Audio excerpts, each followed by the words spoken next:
All right, you're on this. Hey everybody, welcome to Busybird Publishing's Open Mic Night 84. Busybird Publishing is the love child of Kev Howlett, who's down there just turning down the volume on the music, and Blaze Van Heck. All Blaze's books here are to my left. This is the third open mic we've had back this year, and it's great to see so many new faces. It's great to see such a big turnout. Last month and the month before, Kev and I were talking about, there was only a few people who had come back, and obviously it was a difficult time during winter and given what had happened. So it's great to see so many new faces here. Thank you all for coming. We're going to give people about 4 minutes to read. When you hear, you have about half a minute left. And then when you hear the double bell, it means your time's up. You don't have to stop right there in the middle of whatever word you're reading. You can finish the sentence, you can finish the paragraph. If there's a little section, you can finish that. But if it's a book, don't finish the book. We only have so much tolerance. And there is a vicious dog around here who's been trained to leap at the throat of anyone who reads too long. I don't know where he's gone. There he is. Look, he's just loping back there. He's got the natural grace of a predator. Look at him. My God. It's frightening watching him. I'm going to leave these business cards up here. Christine Stowe. She has a radio show on Plenty Value Radio, which is in Mill Park. She is open to interviewing authors about their books, about their writing. So if you feel you might be interested in that, I'm going to leave these cards here. Take one and go sit back down. Names you've put down on the list, I'm not going to call people in this order. I'm going to mix it up. So if you felt like I'm going to put my name last, I'm going to be the last person up. Yay. That's not the way it works. I do tend to mix it up. Is there anyone who hasn't put their name down who might want to read? No one? Don't want to embarrass anyone.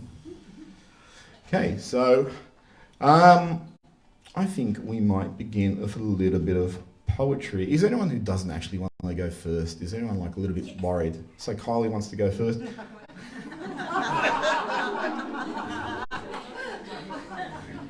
Debbie, do you want to read? Debbie, do you want to read? Oh, you're not going first. I can't see your name on this list though, Debbie. I can't see your name on this list. You probably had a little bit too much wine. I am going to start with Talia, who's got a poem called Road to Recovery. Everybody please welcome Talia. Okie dokie. Now, this is my first time here, and I was kind of hoping to get a bit of an idea of what everyone else is going to do first. Can you hear me okay? Yep. Goody. Excellent. So this is a poem called Road to Recovery. I'm a recovering addict. I've also just completed a thesis on methamphetamine addiction from a lived experience perspective. And I wrote this when I was in very, very early recovery. I'm going to take a big, deep breath. Walking down a long path with its twists and its bends, I try hard not to wonder how this journey ends. Every step that I take, whether forward or back, seems to echo beliefs of the skills that I lack. Though I need to be strong and seek help when I'm not, I keep tripping on shadows, which scares me a lot. But each time that I fall, I stand up and say that the future looks bright, but today's not my day. There's no telling how long I will stumble and trip, but I forge on ahead with a stiff upper lip. The sharp turns that I take seem to cut like a knife. It's not what I imagined, but hey, such is life. Thank you.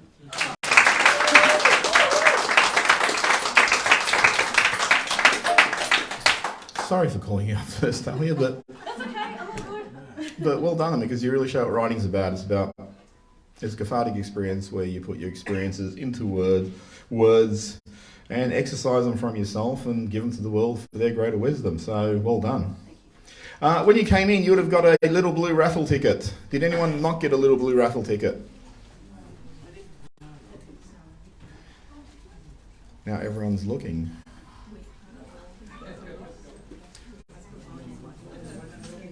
Historically, so we have a door prize, which is this little book bundle. Ooh. I'll go get a beautiful model to model them. I am back. And here they are.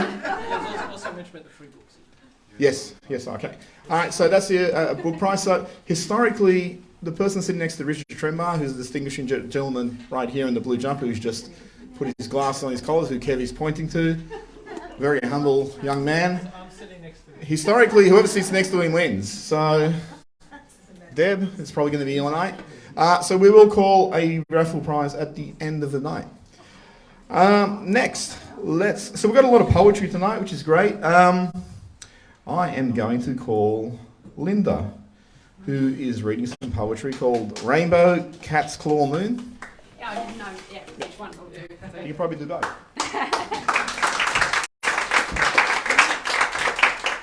I'm used to sort of holding the microphone in my hand and using a big space, so we'll see. He thinks of me as his rainbow, a reflection of sunshine that's colourful. Whenever he sees me, he smiles, and he always says that I'm beautiful. But his relationship to me is distant and always limited to observational.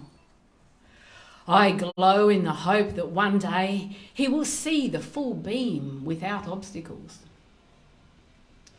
Although I retreat in silence and my vibrancy becomes invisible, my vapour always remains true and the dew of my form is still touchable. But to think of me as a reality is a magic he finds inconceivable. He never tries to catch the bow, so each time I fade, undetectable. Does he think I'm too far from his darkness to be in his hand, so attainable? But his storm is what makes me shine, and his clouds are the droplets which sparkle. I would fall into a pot of riches if he would dig at the ground I come from. My fears keep me lucid and transparent, but caring makes each particle twinkle. In the silence I whisper the spell, but he's looking for solid substantial.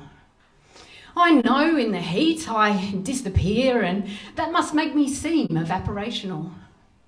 But I will always return in his rain, because his smile to me is invaluable.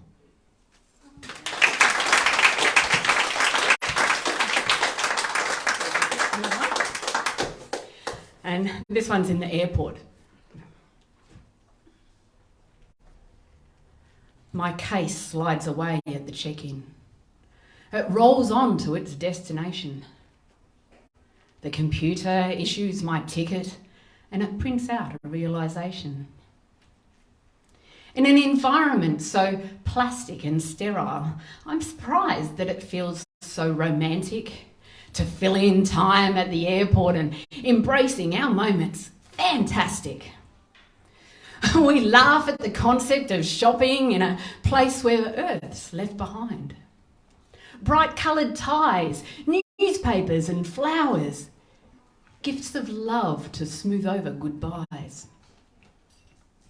A red wine in the booth by the window as we talk of the week we just shared. We tease like time didn't matter and we pretend like we neither cared. We notice the rolling of trolleys as other planes arrive and depart. We discuss the emotions of airports, the reunions and tearing apart. Uncertainty, pumped with adrenaline as people make changes unseen. The gamble of risky transition and the vacancy of leaving a scene. The lounge seems silent and empty as we hear the last boarding call. My hand slides from yours with reluctance and with it my existence falls. The strip on my ticket has registered and the steel allows me to pass. I wonder if I will return or if today was destined our last. Thank you.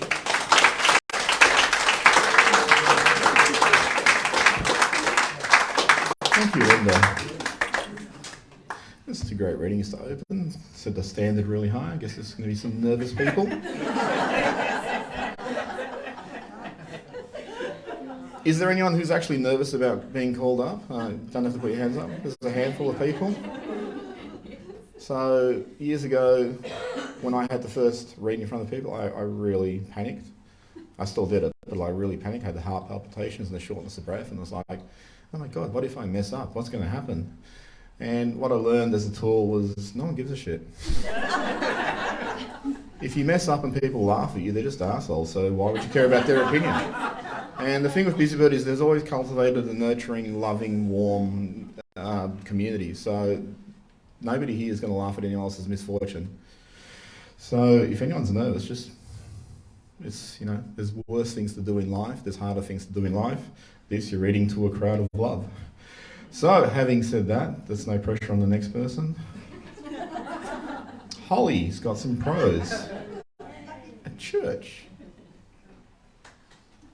Get around and go home.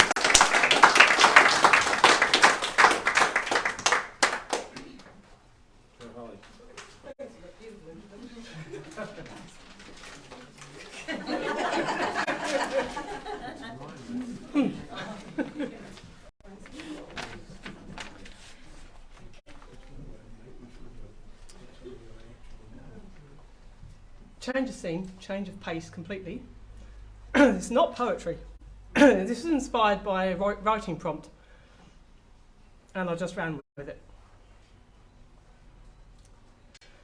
There is an old church in rural Norfolk to which we always take overseas visitors. Now, if I were a writer, I would edit that sentence completely. There is an old church. Most of them are old. I can think of one or two churches which are younger than I am. Most are several centuries old. In rural Norfolk, the county of Norfolk in the east of England is primarily agricultural, interspersed with marshes and the Broads, with large areas of open water formed when the depressions from peat diggings flooded in the Middle Ages, and crisscrossed with meandering rivers. The central city is small in global terms, but also in English terms. The county is rural by nature. And to be fair, my family and I have taken English visitors to this church also. So rewriting my sentence, it becomes, there is a church in Norfolk where we take visitors. It is built of flint, as are most significant buildings of a certain age in that area, and suffered destruction under the reign of Henry VIII, much as all churches and monasteries suffered, as the king wrenched England away from the control of the Pope and the Catholic Church in distant Rome, creating the Church of England, but more importantly on a personal level, allowing him to leave Catherine of Aragon, his wife of more than 20 years, and marry Anne Boleyn. I digress. In an attempt to save some of their treasures, many churches buried or hid their precious items or painted over them. In this church, many centuries after Henry VIII had died, original medieval paintings were found adorning the walls and the choir screens. An ancient and beautifully illustrated book, the Antiphona, was also found, lavishly coloured on every page by the dedicated and talented hand of a monk many years ago. It is now on permanent display in the nave. I still digress. The church is also unusual in that the steps up the tower, one of the tallest in the county, are always open and free to climb. They are narrow and not recommended for those with claustrophobia. Occasional tiny windows on the ascent allow in a smidgen of light, and the stone steps spiral up before opening into the belfry. 6 huge bells hanging on their wooden frames, all fully functional, and rung still for every service. The bell chamber is halfway up the tower, and having rung them myself as a young adult, I know the vibrations and resonance of those 6 harmonious bells cause the whole tower, the centuries-old stone tower, to vibrate and sway. The climb past the bells is by way of 3 ladders, with rungs widely spaced and gaps between them wide enough to fall through. At least that's how I saw it as a child. The final ladder leads to a trapdoor which opens to the roof, surrounded by low crenellations. To my knowledge, No one has ever fallen off. But modern safety being what it is, perspex barriers now encase a diminished roof space. But the view is still worth the climb. One of the largest Broads is laid out below, dotted with tourist boats or flocks of wintering geese, depending on the season. In its 8 centuries or more, the church will have seen many changes, but it still stands strong, an old church in rural Norfolk.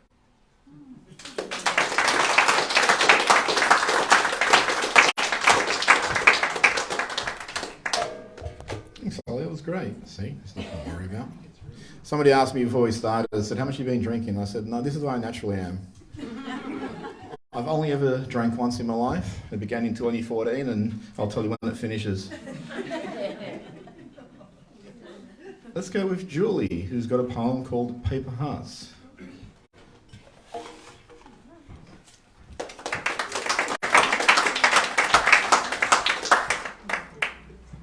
Hi, it's my first time here as well. Paper Hearts, it sounds like some sort of cheesy love shit, doesn't it? It was written in 5 minutes one morning when someone was feeling like crap. That's exactly what happened. That's exactly what happened. All right. I'm just going to find it. The bell's going to ring. I hope you enjoyed that.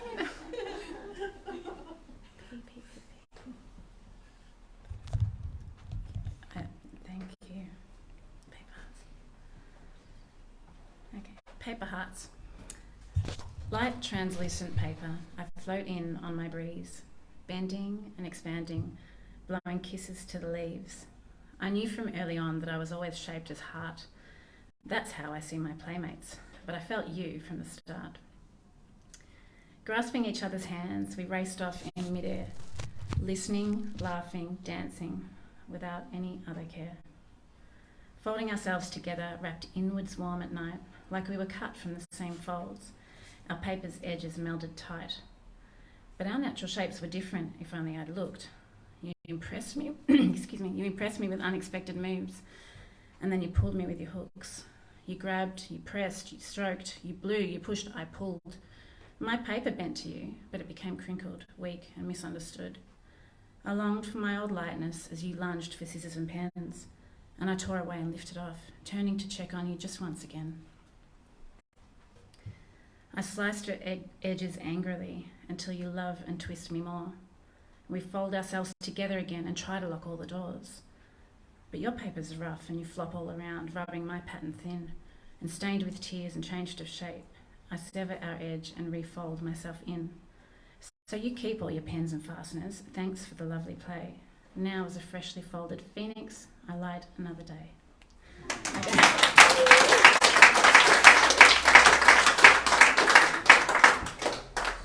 Thanks, that was great. We have a whole bunch of books on the table at the back there where all the food is. They're all free, so if you see anything you like, take it. If you see anything you don't like, take it and throw it at someone you don't like. What was it, about 2008, we started Untitled, which is an anthology of a short story collection. It was Blaze, myself, Kev, and a couple other people from the school where Blaze and I studied. We lamented that we couldn't get published anywhere, and that the Australian literary industry, or the publishing community, is a little bit snobby. So we thought we'll start our own anthology, and we had meetings on Kev's patio. Blaze and Kev paid for the first issue on their credit card. We had no idea what we were doing. We stumbled our way through. This year released issue 10, and Blaze actually did comment years ago. She said she wanted to do 10 issues, and she had this in her purse to prove the weekend she passed away. So I don't think we're going to be doing it anymore because it's too much of a love child of us. But if you're looking for great short story collections, we have all 10 issues up there. So if you are a lover of the short story form, or even if you're not, why don't you buy a copy? Now that sales spill's gone, I think I'll call Paul up, who's got a poem. Everyone, please welcome Paul.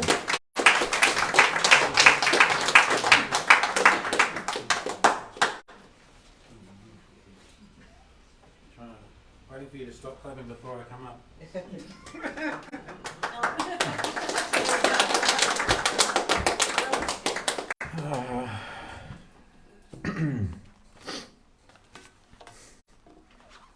I've got some books here. I'm going to sell them for $10 each. The reason I've brought them is because I was asked, someone requested that I bring my rat books along and read something from them. So, who likes rats around here, huh? Hey, that's a good response, isn't it? That's great. Hang on. Come on, come out. Yeah, you see, he is cute. My girlfriend's mum, at the time, this is 10 years ago, but she knitted the rat. And we bought some AstroTurf. Anyway, I'll get cracking for grass. All right. This is from the rat book. It's called Things to Do in Moreland. Oh, can you hear me better now? Yes. Yeah, okay, all right. Things to do in Moreland. Buy umbrella from thrift shop. Buy backpack from thrift shop. Pick up a dead pigeon. Bury under the tree in Safeway car park. Get eggs by a car full of teenagers. Write a poem about getting egged by a car full of teenagers. Eat an overripe banana. Stare at old Italian men staring at you. Tell beggar you have no money. Get dinged by a tram. Meet Andy and bitch about poets. Go to Brunswick Hotel and watch people get drunk. Go to falafel joint at midnight and pack colon. See Sydney Road glazed in the wet. Punch self in head just to feel something. Clod along Merry Creek. Piss behind the willow tree. Sniff fingers and look at the stars.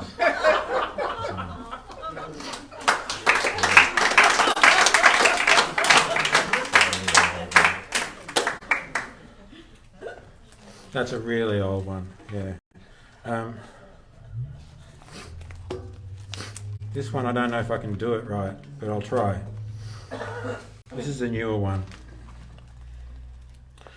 I don't know if you know Lawrence Ferlin-Getty. He died at 100 a while ago. He was one of the beat poets, the founders of the beat movement. And yeah, the world's a little poorer for his passing. Anyway. The world is a beautiful place. The world is a beautiful place, and people like you go there, passing through the eye of night, angry as any red can be, and testifying, the world, the world. You might have seen the brochures, you might have read an issue of Time, or taken a smart bus, sitting beside a quiet Chinese woman. The world is a beautiful place, and like a beautiful stranger, it remains beautiful and strange. We're always arriving, it seems, yet we're never quite at home. The world is beautiful. I saw a lorikeet in the gutter. It was covered in ants, feasting ecstatically like stars devouring the night. A beautiful place is the world, when a waitress smiles, when the homeless sleep quietly in their nests, when you forget and descend into your dreams. The world is a beautiful place, when the air's so silent and high. The moon will leave you wordless when you see it from so far away. I got through it.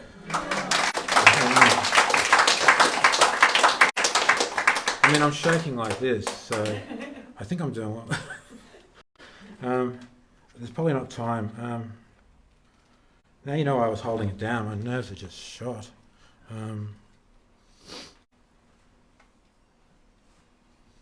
I was going to read you a little rat one. If you want to read them, there's the book. Thank you.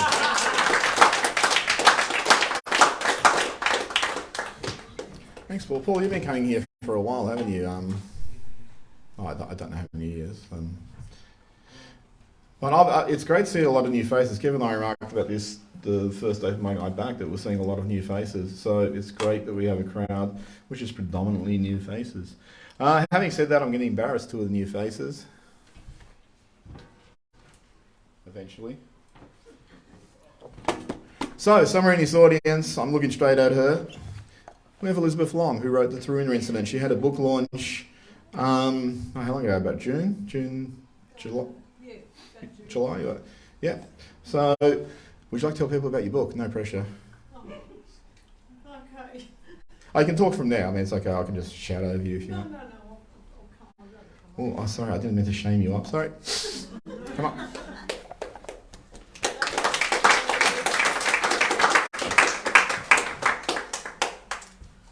Thank you very much.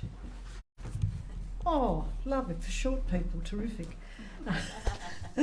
Hello, everybody. Okay, I'll be very quick. This is one of those COVID things, but it actually started in 2001 where I'd written 3 chapters.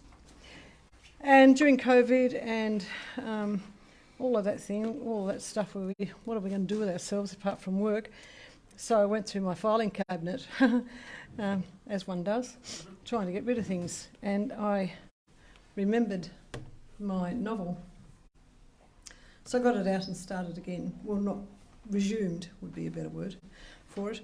And so quite a few weeks later, it became just became a novel, a bit more than 50,000 words. So it's about a family in Taruna, Tasmania, and somebody the other day said, Betty said she'd never heard of Taruna before, and then some item came up on TV about some incident in Taruna. So it's a lovely little area of Hobart, and something terrible happened to a very hard-working middle-class family, which affected them for the rest of their lives. That there was a reckoning at the end of it all. I've had some feedback from the book. Very hard to get your book out there at the moment. Some bookshops are saying, no, come back in 3 months. No one's buying any books.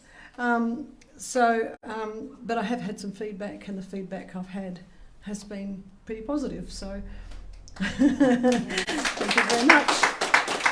So that's it from me. I don't want to bore everybody, but yeah, if you'd like to have a good read and a weekend, that's it.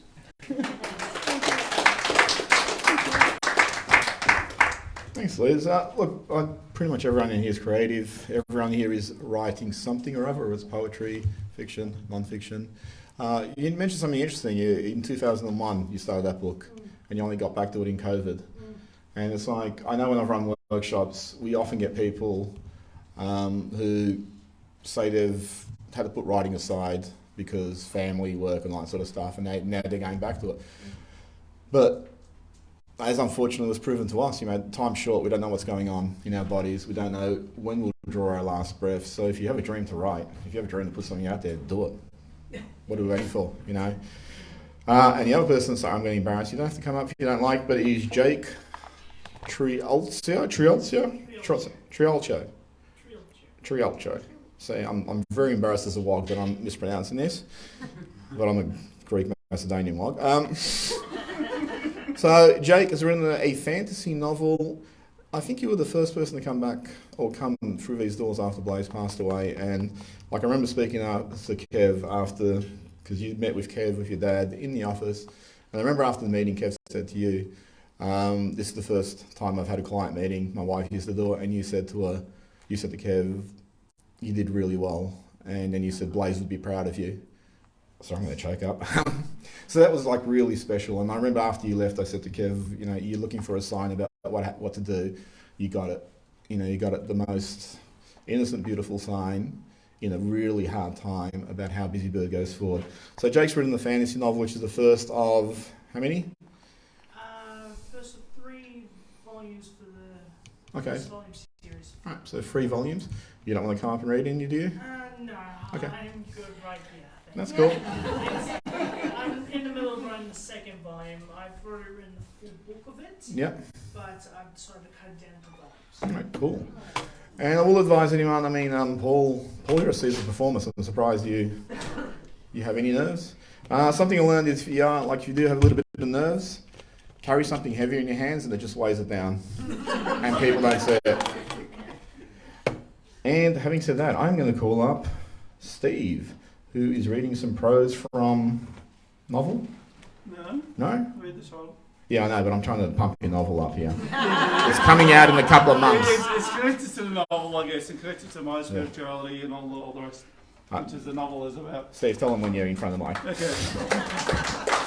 Thank you. Yes, well, I've had a novel in train for 15 years. It was in my head for 5 years. It's been written down for 10 years, and finally this year I've had the means and the drive to get it published. So hopefully we'll have something ready by the end of this year, early next year. And it's a satirical novel about the Pope. So it connects with my spiritual journey. But today I'm here to talk about the Nicene Creed. Right, so I've been coming to these events for a few years now, and I've been a bit disturbed about the amount of blasphemy I've heard in this room. Right? So you lot are in for some good old-fashioned churching. Now, to be fair, most, if not all, of that blasphemy has come from me. So I think I need to do something to address that. Now, the issue that my religiosity has come into the fore recently is because I'm completing my chapter in the next book of Antoinette Pellegrini's We Inspire Now series. There's the first one up there, Live Your Truth, at the end. It's an anthology series that Antoinette Pellegrini set up. This was the first version, and I was one of the token men in this, and as well as Blaze was one of the writers in this one. And the title of this one was Live Your Truth. The second one I contributed to was a message to your younger self, where I did a Stephen Up, which is like my version of a 7-Up. Now the theme for the third one I'm contributing to, there was one in between, but that was a full chick flick. So, so again, I'm the token male. There's something to do with gender. Men don't like to talk about feelings, which is something I'm trying to address as well. So the third theme is the spirit within. So we're talking about spirituality. So in writing that chapter, I've had to reconcile my identity as a Roman Catholic with my progressive views on religion and spirituality. Because I was born a Roman Catholic and was actively involved in the church for many years.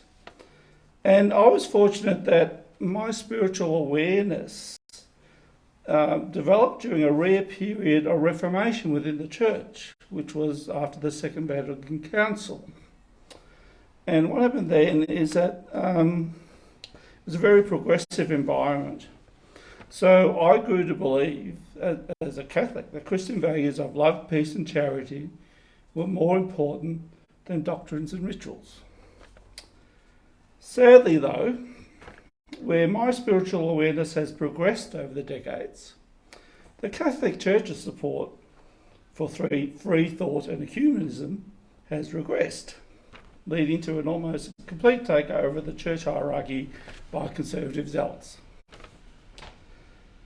Nevertheless, in my chapter for the Spirit Within, I try to make the case that because of how my progressive spirituality was fostered by progressive Catholic theologians, my belief that all religions are essentially a means to the same end, and that the end is that we are spiritual entities who are inextricably linked to each other and the universe around us, is not inconsistent with my identity as a Roman Catholic. As you will appreciate, making a cohesive argument along those lines was somewhat problematic. So I decided maybe I should look at the Nicene Creed and see how my current belief system aligns with that. I'm going to go over time, so I'm just warning you. The Council of Nicaea, for those of you who don't know, the Council of Nicaea was called by early church leaders in the year 325, and it was about producing a defining statement for the beliefs of mainstream Christianity. So in one form or another, this creed is recited at church services to this day. So let's see how my belief system sits within this creed. And I've got a table there where I've done a side-by-side comparison. Okay, so the phrase of the Creed is, we believe in one God, the Father Almighty, maker of heaven and earth, that is seen and unseen. So my take on that is God equals life, the universe, and everything. So thank you, Douglas Adams. Second part is, we believe one God, the Lord Jesus Christ, the only Son of God, eternally begotten of the Father, God from God, life from life, true God from true God, begotten and made, one with the Father, through whom all things are made. So what that means is Jesus equals God in human form equals us. We've got for us men and for our salvation, he came down from heaven by the power of the Holy Spirit. He was born of the Virgin Mary and became man. Jesus had a mother and was a human being. Now, different ways of looking at that. I've brought this up before. So either if Jesus was not born without human sperm, that means there was no Y chromosome present, which means Jesus was probably a woman who identified as a man, which is really cool. But I believe he actually did have a father. Anyway, for our sake, he was crucified and Pontius Pilate, suffered death and was buried. Okay, so he sentences death for being a nuisance, and that sentence was carried out, so he did die. Third day, he rose again, fulfillment of the scriptures. So the message there is about rising again, resurrection, is although this one man died, what he stood for lives on in all of us. So that is basically the story of the resurrection. He'll come in glory to judge the living and the dead, and his kingdom will have no end. So as the internal embodiment of Jesus, us humans are tasked with fulfilling his legacy for all time. Then we've got, we believe in the Holy Spirit, the Lord, the giver of life, who proceeds from Father and Son, and the Father and Son is, through the Father and Son is worshipped and glorified, he is strengthened the prophets. So we are bound to the universe by inexplicable force. This force is within all of us and can be harnessed to provide guidance to help us to be our best selves. Two more to go. We believe in one holy Catholic and Apostolic Church. So it's Catholic with a small c. So all religions have equal standing, and we all have responsibility to spread the faith. And lastly, we acknowledge one baptism for the forgiveness of sins. We look for the resurrection of the dead and the life of the world to come. So what that means is we acknowledge our spiritual connectivity and can take comfort in the knowledge that our spirits will live on when we leave our bodies. So here ended the lesson.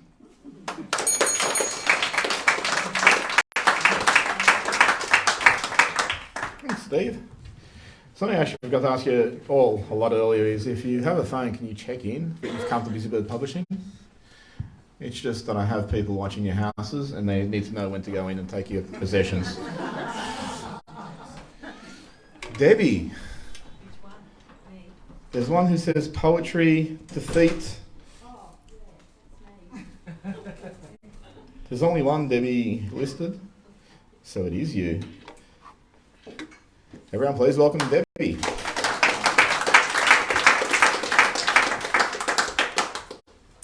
Hello. I just want to tell you that I wrote these poems when I was 10 and I found them in a drawer, and that's why I brought the paper to show the yellowed effect. It's authentic. This one actually says Debbie Lee, 6th class. So I was 10. And I found them because my cat, little kitten, knocked over a glass of water into the sock drawer, so I pulled all the socks out and I found my old poems, and luckily they weren't ruined because they're really important and precious, and when I'm dead they'll be very famous. So I have to read them because I don't remember them. This one's called Defeat of a Cat by Debbie Lee. He crouched beside the table leg, green eyes ready and alert, tail swaying with suspense, whiskers twitching, sudden jerk. What is this that caught his eye? A moth? A bee? No, 'twas a fly. He eyed the fly and then did try to catch the fly, but the fly flew too high. He tried again, this stubborn cat. He fouled again, and that was that. The cat, now hurt by his defeat, to the fire did make retreat. He sulked a while, but then did tire. The warmth consoled his fly desire. He began to clean his soft white fur, and then, I believe, I heard a purr. Now, quite content, this cat did lie, without a thought about the fly. I think that'll do. I'm a bit shaky. Anyway, it's inspired me to do a poetry book, and I will be doing one. I've written some poems since. They're not as good as that. Yeah, exactly. I'm planning to do a kids' book so that I could actually say I've got a book to my name. But when I was a kid, I was a lot more creative. So I think we should hark back to our childhood. Yeah. Thank you.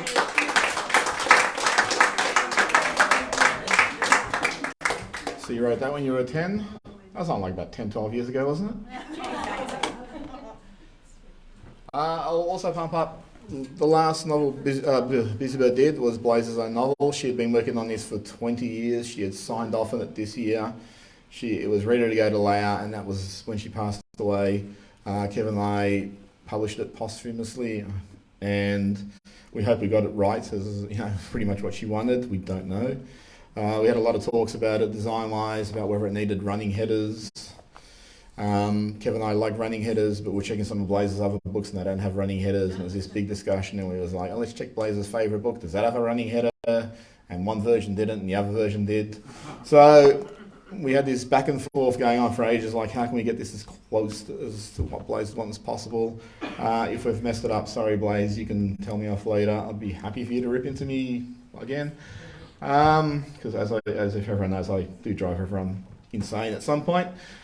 But if you'd like a copy, there's tons of copies there. So, and again, that speaks to Debbie talking about she can do a poetry book. Better late than never, but do it. So I'm going to call up Wendy right in front of me, who is reading prose called Silver Flute.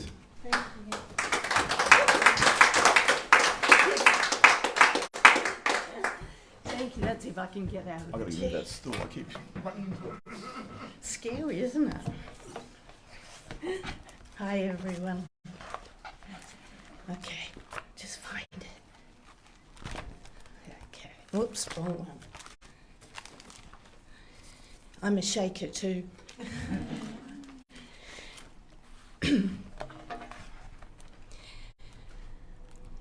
I'm disorientated. This is not my home. I have no home. I'm nothing but a feather on the wind. Is this the freedom that I sought so desperately? My only companions, the cheap carry bags I cart from place to place. One black, one striped, one rough Hessian labelled biodynamic in blue. And beloved of all my meagre possessions, silver flute. Instrument of prayer and unbound expression, she nestles safely inside the Hessian bag. In its black, blue velvet-lined case, protected from the world, it waits, silent, dependent upon my breath to give it voice, a voice of joy and rage and weeping. In this jangled state of disconnectedness I sit, open the case and stare at silver flute, illogically expecting the silver tube laden with springs to create its own breath, its own life, and come to me. I beg of it, play for me, live for me, love me. But silver flute, insensitive to my desires and expectations, remains immobile, irresolutely its solid silver self, forcing me to act, to breathe my own breath, live my own life, and love myself.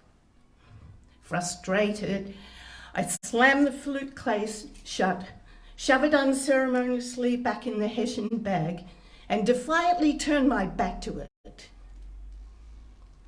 It doesn't work. A message is forming, tapping against the walls of my immaturity until realization resonates through my entire being that as I am responsible for the playing of silver flute, for the breath, the life, the loving, so too am I the composer of my life. A requiem, defeatist and pitiful, or a fanfare, joyful and triumphant? I can choose to lay blame. I can choose to be proud, to live, to love. I turn my face to silver flute, remove it from the hessian bag and its black case, hands shaking with anticipation, assemble the instrument. I place the head to my lips and caress it with my breath. I play with all that I am and all that I wish to be, a powerful, passion-spawned symphony of joy and rage and weeping, of forgiveness, gentleness and grace. My breath spent, a cadence of calm remains with me. Silver flute has set me free. Reverently I dismantle her, place her in her black blue velvet lined case. Gently, gratefully place her in the hessian bag labelled biodynamic in blue. I am grounded, connected, home.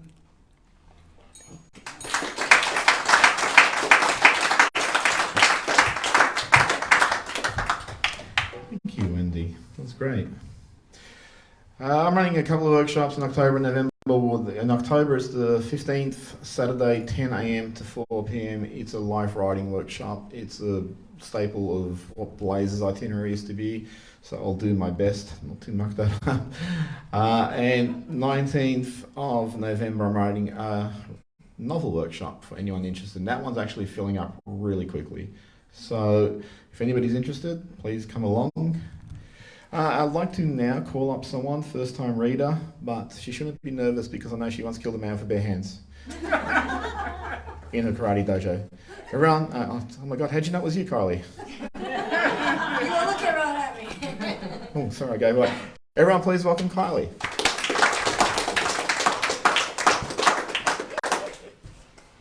I wish that was true. It's not. Oh, it's not your first time? No, I've never killed a man with my bare hands. Yet. Yes. Night's young. Hey. Night's young. Good night, young. I'm just gonna start this by saying that I'm currently editing this. So this is the original version because I haven't finished editing it and there's scribble everywhere. So I'm just gonna read the original or I'm gonna stuff it all up. So hopefully it'll be better next time. She remembers the first time they touched like it was yesterday. Closing her eyes, she feels his touch like he is there. She recalls the way he smelt, the way he felt beneath her hands, and how he gently kissed her lips and pulled her hair. She remembers how they squeezed each other firm against their skin, as though to touch each other's flesh was not enough, and how they pulled and pushed and moved just like a naked dancing flame, sometimes slowly, sometimes gently, sometimes rough. She remembers how they lay together, spent in an embrace, and how there wasn't always need for wasted word. How they were peaceful in the silence and the comfort of another. Their beating hearts, each other's breath was all they heard. She remembers how her heart began to yearn for something more than just an overnight encounter now and then. She remembers how she wrestled with her conscience, with her soul, and the damage that was done by other men. She remembers how she bared her soul, her heart upon her sleeve, and how he offered up no feelings in return, and how embarrassed she became of how she felt and how it seemed she was an option, and for her he did not yearn. She remembers there were moments when he looked into her eyes, and she thought that she saw love but wasn't sure, because he kissed her like a lover kisses, passionate and deep, but there were times when he just fucked her like a whore. She remembers it was hard to walk away, but she was strong, and so it came the day she finally said no. And he accepted her response with grace, just like a proper man, and how inadequate that she felt that this was so. She recalls how much it hurt, He wasn't sad that she was gone, and how quickly he moved on to someone new, and how it took her for too long to see another in his shadow, and when she finally did, somehow he knew. She remembers how he changed when he first realised his heart was unto her but hadn't wanted to admit, and how he told her in a desperate voice he cared about her now and wondered if she could forgive him all of it. She remembers how she cried and all the pain that flooded back, but that committed to another she was now, and how she wanted to embrace him, hold his face, caress his mouth, and all of him from his big feet up to his brow. She remembers how his face suddenly hardened and contorted, and how the desperation turned his eyes to black, and how she watched his body spasm in his anger at himself, and then he focused it on her, no turning back. She remembers how he clenched his jaw, his body, arched his back, then watched his hands curl into fists just like a stone.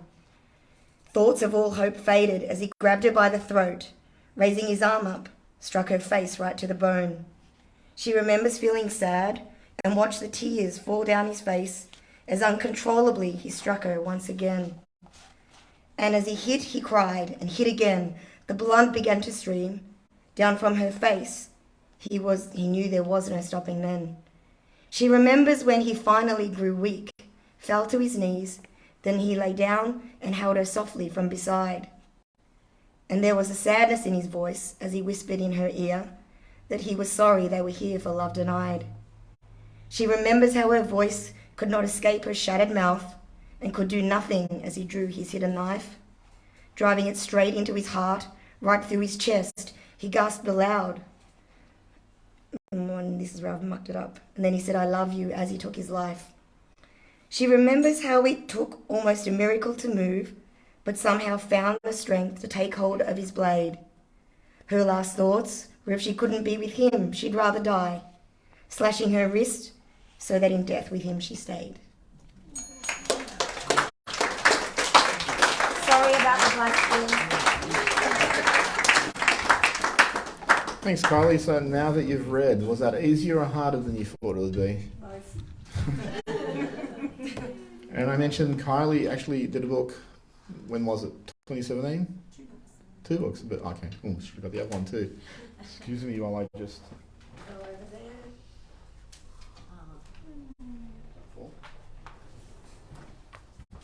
So she did a children's book called Waiting for Sanjay. That's a rhyme book. And it's about your son? Yes. Or, yes, about one of your sons? One of my sons. The good one. No, actually not either. It's the naughty one. Okay, he's got a book name after him. And this one, Mother Lover, Woman Warrior, where she's carrying a sword. So we're just seeing her in civvies tonight, but when she comes in, she's usually got the sword over her back. And what's that one about, if you want to sum it up in a couple of sentences? It's just a guidebook for women on how to embrace perfect imperfection, to get the most out of life, based on my experience through martial arts and my journey. Cool. I wouldn't know, I'm just perfect, so I can't embrace imperfection. Thank you for that. That was great, Kylie. Let me call up Betty. You've got some prose to read.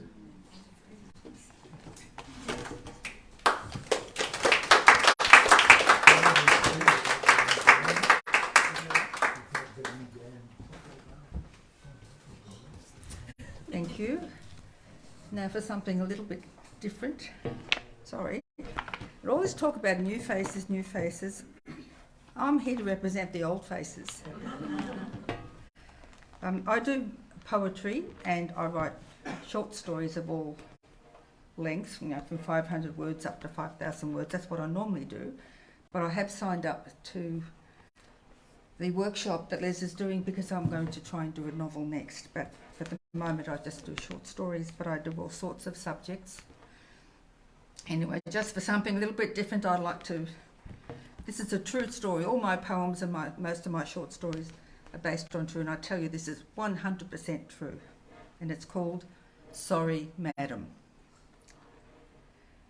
Hundreds of bees are streaming overhead, backwards and forwards, from the magnolia tree to their home base in a bird nesting box settled under the eaves. We've only been in the house for a few weeks.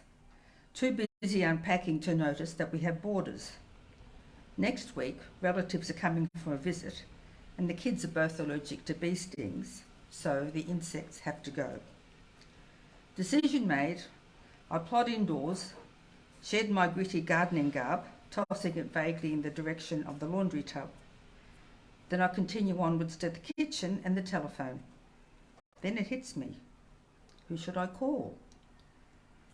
I pull out the bottom drawer in the kitchen bench, the one where you store all of the important bits and pieces that you just can't do away with, and I drag out a bulky envelope from under a wad of brown paper bags as a ball of string escapes and winds its wiggly way across the floor tiles. I pull out the welcome letter from the local council. It contains loads of information, which they are sure I'll be needing someday. I do a quick scan of the contents, but there doesn't seem to be a department for the removal of bees. So I ring the General Inquiries number. Yes, madam, we can give you the name of an exterminator, a happy voice informs me.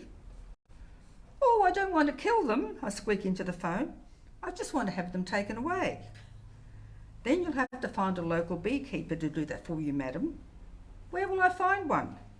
Sorry, madam, I can't help you. I suggest you consult the internet, madam.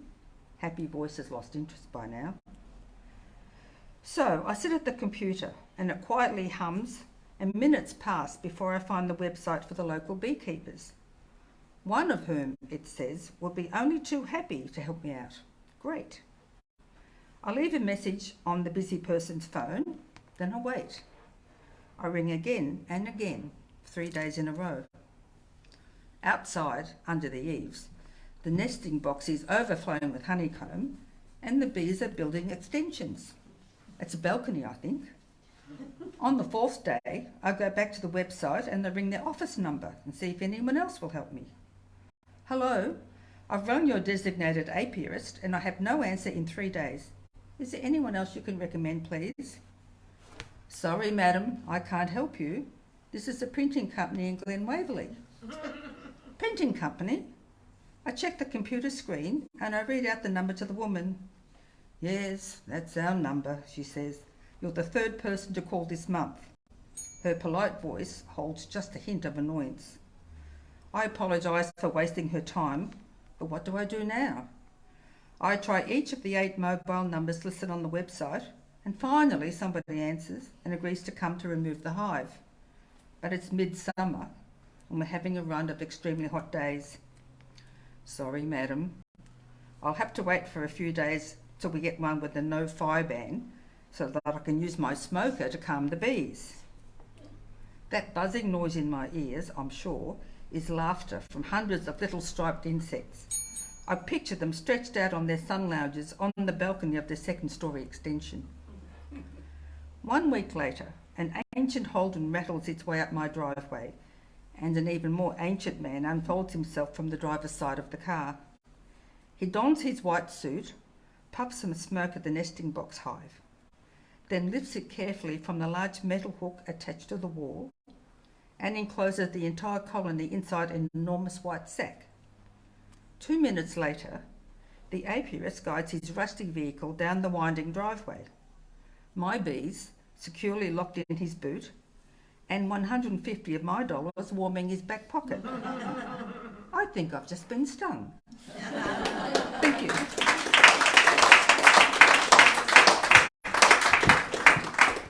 Thanks, Bertie. And speaking of the workshops, we are also looking at running a short story workshop.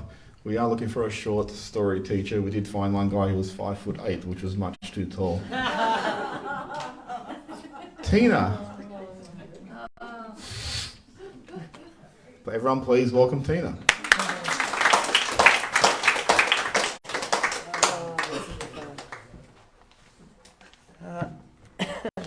Hi everyone.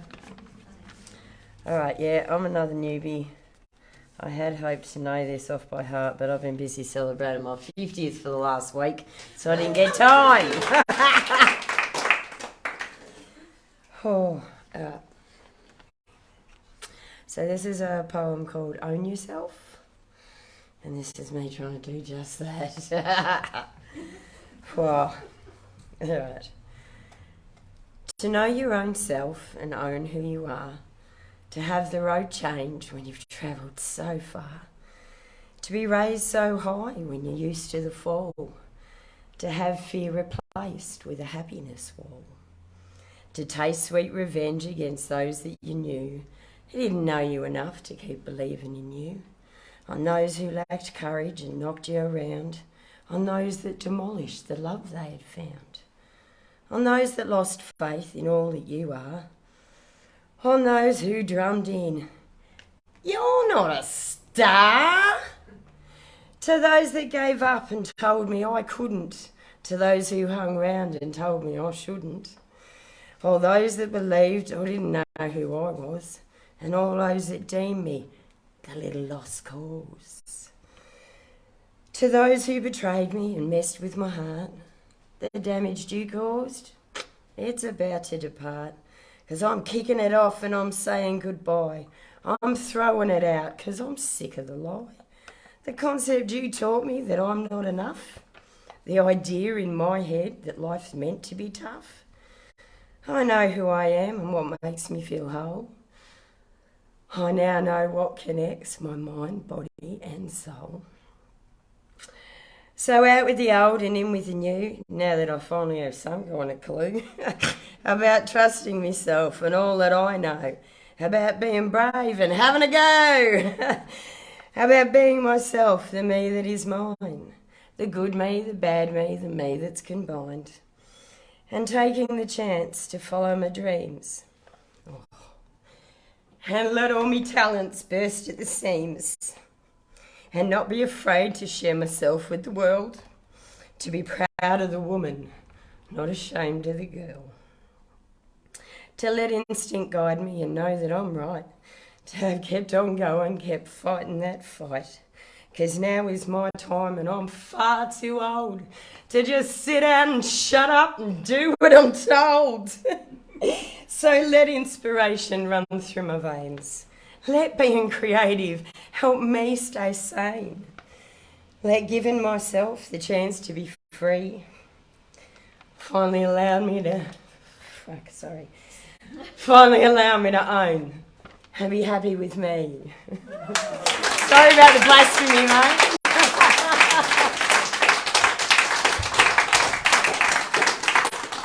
I was watching faces in the audience, and I think a lot of people resonated with that. So Tina's also an actress. So I was actually surprised because she said she was a little bit nervous, and I was like, "You're an actress," and she goes, "But it's different. I got to be myself."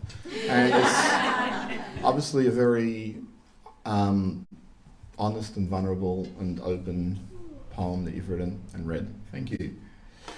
I only have a handful more readers, and celebrating your 50th. Happy birthday. I've also been celebrating my 50th. It was 9 years ago. Shell. So Shell's the bell ringer here, so Kev's reaching for the bell. Shell, would you come up and introduce yourself?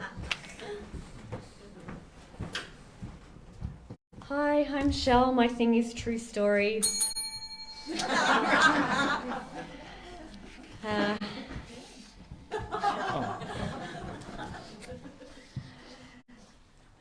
Usually I do short stories and I usually edit them and make them nice and polished and nice round endings, but I'm trying to write a book and it's going really slowly and this is really rough, so here we go. It's about, I got invited to go on a road trip to the Western Australian desert with 4 friends earlier this year. It was life-changing. So this is before I went. A voice, if it is a voice, speaks to me in the space between dreaming and waking. It seems to be coming from above my head, not from my head. It sounds like someone is just beside my mattress, but no one is there.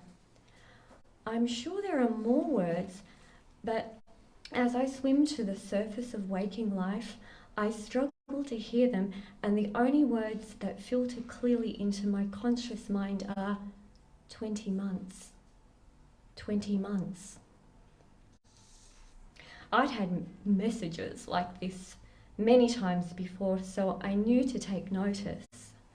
But the voice didn't specify if it was 20 months in the past or 20 months in the future. So first I counted backwards. Calibrating from October 2020, I landed back at February 2019. They say that to avoid upending your mental stability, it is best to change only one of the 3 pillars of life, your job, your home, or relationship, at a time. At the beginning of 2019, all 3 had changed at once. In a whirlwind of upheaval, my boyfriend abruptly called time on our relationship. I needed to move house, and to make ends meet, I'd taken up a 3rd job. Yep. 20 months ago was significant. But what if I counted forwards? 20 months into the future took me to June 2022. I'd learned not to ignore these special messages. I was convinced that something of great significance was in store, so much so that I'd calibrate my life as everything before June 2022 and everything after. So I waited. May 2022. Last year, I'd asked my friend and former music teacher Shaka to join me on a trek across Tasmania's overland track. Even though she declined, she tagged me as someone who was up for outdoor experiences. So when her brother Ev Shaw and 2 of her friends, Theda and Dean, started on plans for a desert adventure, she invited me to join them. Hi, Shal, I just spoke to my brother and we're trying to plan a trip out. We're trying to plan out the trip. It's going to be awesome. So basically, hopefully, you would fly to Geraldton and then we'd do a road trip to Broome. So that would be so cool. I don't know if you've been to Broome before, but it will be a really nice time of the year. So we were thinking July. I'll try and give you an exact date, but it's probably going to be about 3 weeks. Make sure you save some time. More messages. Hey, Shao, my brother was saying that the weather is looking like it could be better up in the Bungles in June. So just wondering, would that work for you? Is June okay for you to go? Yeah. Let me know if you're free in June. And there it was, June. It was exactly 20 months. Was this it?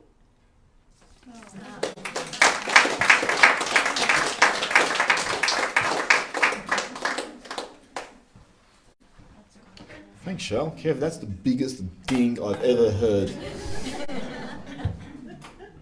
So they say you should only change one of the 3 pillars of your life at any given time? Yeah.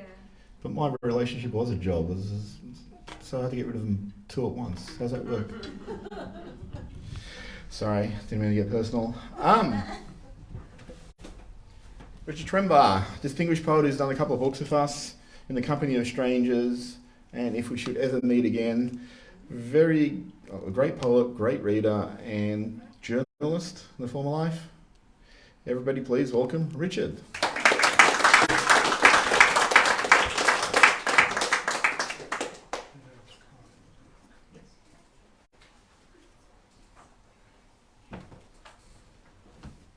Thanks, Les. I'm not quite sure how anybody gets up here and follows Kylie tonight, but and I'd also like to congratulate Linda. I would love to be able to do what she does. And actually, a few years ago, there was an English teacher who I didn't know her very well, but she decided that she wanted me to come out to speak to her Year 11 and Year 12 students about poetry and my book, etc. And then we had question time at the finish, and one of the questions was, can you recite all the poems in your book? And I said, you have got to be kidding. And I said, I actually do know Clancy of the Overflow, and I can recite probably about 10 lines of Tennyson and about 10 lines of Macbeth, but that's about it. So Linda, I really admire what you can do. So in deference to you, seeing that you did one about an airport, well, I'll do one about an airport. And it's called And Still You Wait. You wait at Gate Lounge B. The plane is late. But then the board says landed, so you wait. The passengers emerge, at first a trickle, then great hordes of them, who all greet other friends, and still you wait. Time passes and eventually you get to know your few compatriots, those who wait for those who have not come, and still you wait. Gradually patience turns into concern. Your phone, your only friend, but it is mute, and still you wait. The police stroll by and someone asks, how many more inside? None, comes the stern reply, but still you wait, confused, concerned and unbelieving. You send a text, where are you? Mind racing with imagined possibilities. And then a message chime rings out. It's yours, and gratitude floods through your veins. Relieved, you quickly read, are you there already? I arrive tomorrow.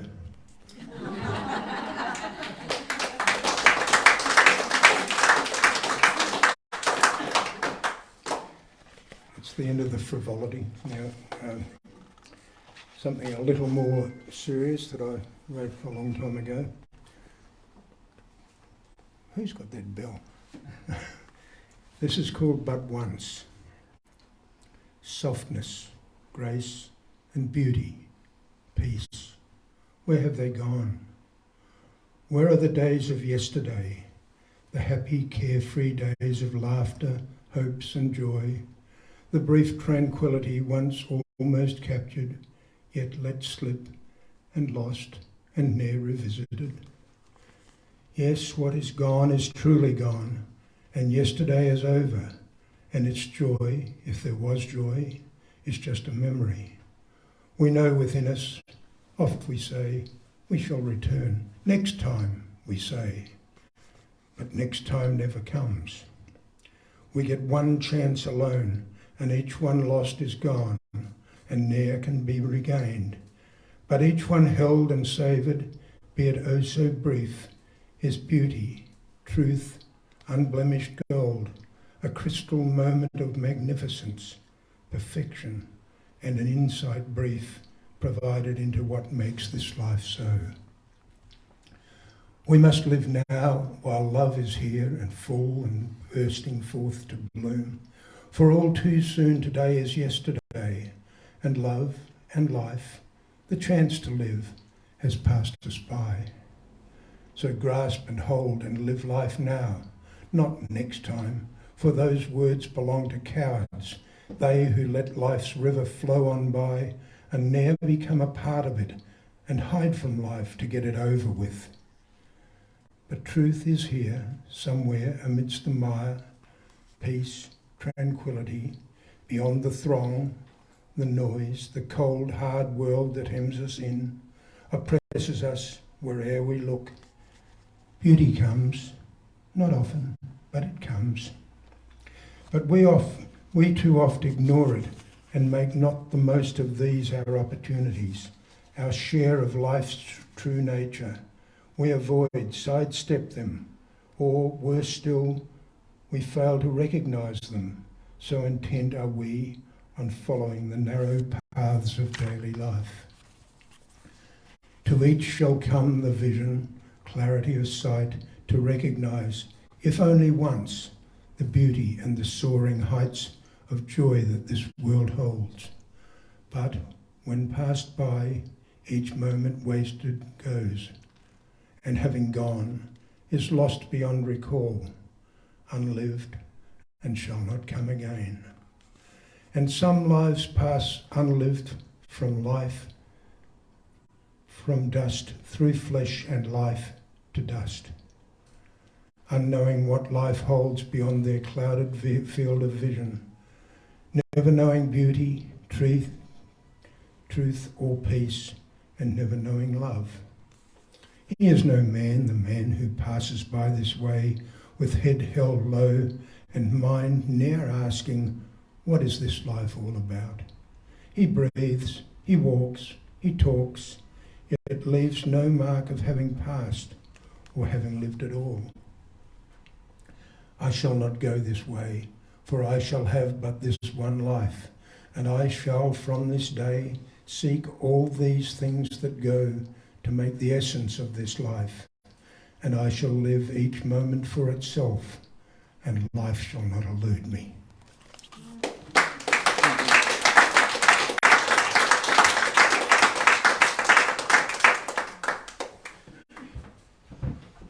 Thank you, Richard.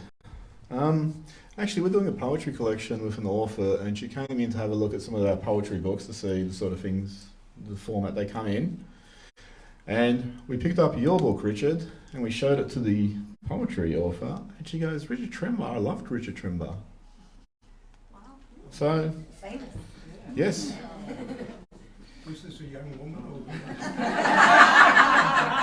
What's the definition of young? Born this century, last century? The 60-year-olds are young chicks. Then she was mature. I also only remember one poem that begins, there once was a man from Nantucket.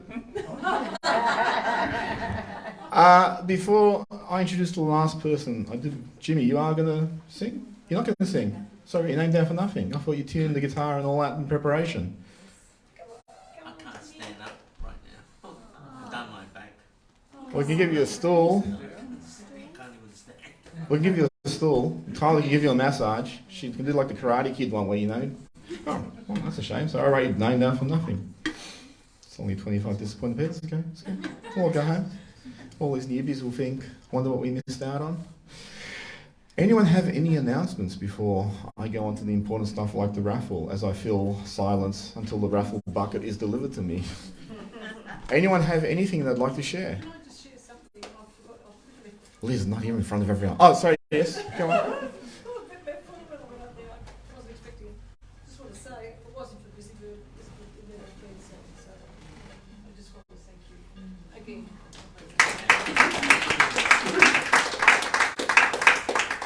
Thanks, Liz. You're dealing with guys. We don't want to get emotional publicly.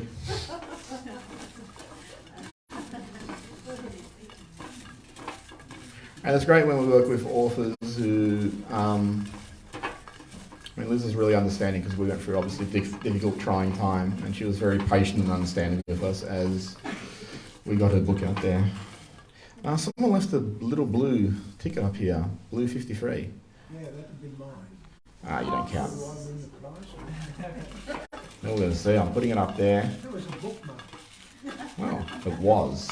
Yeah, Now it's just refuse. Such is the life of a raffle ticket. Esteemed one moment and then just worthless the next. Will it ever see purpose again?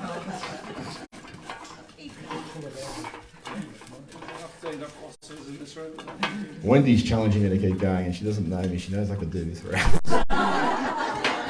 She'll find that out when she comes to the workshop. Alright, so here goes.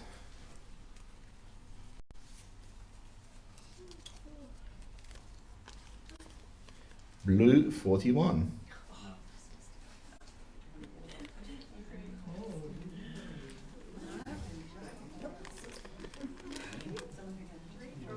There was two people who left, so that might have been them.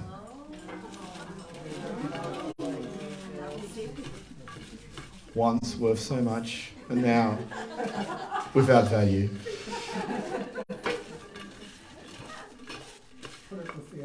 Will I ever see my heyday again?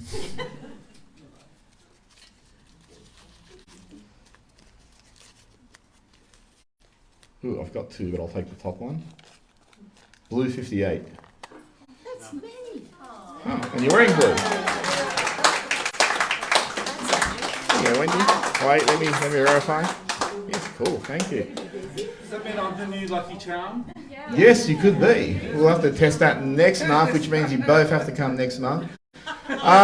So that's it for tonight. Don't feel you have to leave straight away. There's refreshments down there. And remember, there's a free stack of books. If you see anything you like, take it. Thank you, everyone, for coming.